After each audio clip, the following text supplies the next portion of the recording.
Russia supplies 40% of the EU's natural gas and 27% of its imported oil. The EU sends the country roughly €400 billion a year in return. Now the EU plans to speed up its shift to green energy but says it must also invest in pipelines in other countries.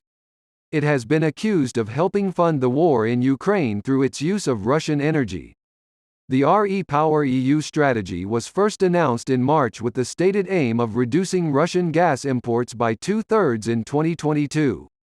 Rising energy costs have also put financial pressure on consumers and businesses in Europe now facing higher bills. The updated proposals outline not just how the EU plans to negotiate both the immediate gas crisis, but also deliver on promises to completely wean itself off Russian energy by 2030. The strategy focuses on three key topic areas: improving energy efficiency, expanding the use of renewable energy, and securing non-Russian suppliers of oil and gas. We are taking our ambition to yet another level, European Commission President Ursula von der Leyen said as she presented the update at a briefing in Brussels, Belgium. The Commission report highlights energy saving as the cheapest, safest and cleanest way to reduce dependence on Russian fuel. It wants to improve how buildings are insulated, as well as encourage consumers to be more aware of energy use.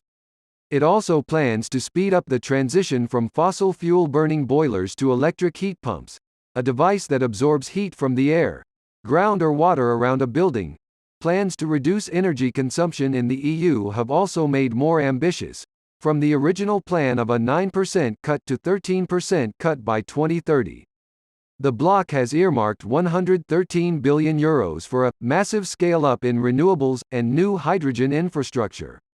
New EU legislation is being proposed to make it easier to build solar and wind farms. Whenever we talk about rapid deployment of renewables, there is an elephant in the room: getting a permit, said Frans Timmermans, Vice President of the European Commission. It might take as long as 9 years for wind and up to 4 years for solar projects. So this is time that we do not have and we have to speed things up, he added. The Commission has proposed specially designated, go-to, areas where permission can be given in just 1 year. Certain new buildings could also be required to have solar panels installed on the roof. The EU target for renewable energy has also been more raised. The goal is for green energy to provide 45% of energy needs by 2030, up from 40%. Even if they are fast-tracked in special zones, new wind and solar plants will still take time. To quickly diversify from Russian fossil fuels, the EU is investing up to €12 billion in pipelines and liquefied natural gas (LNG) terminals to improve access to gas and oil from other countries including Egypt, Israel and Nigeria. Some environmental groups have criticized the news. Instead, they want to see a decisive break with fossil fuels. The European Commission's latest strategy gives with one hand and takes with the other, said Ailey Robb, an anti-fossil fuels campaigner at Friends of the Earth.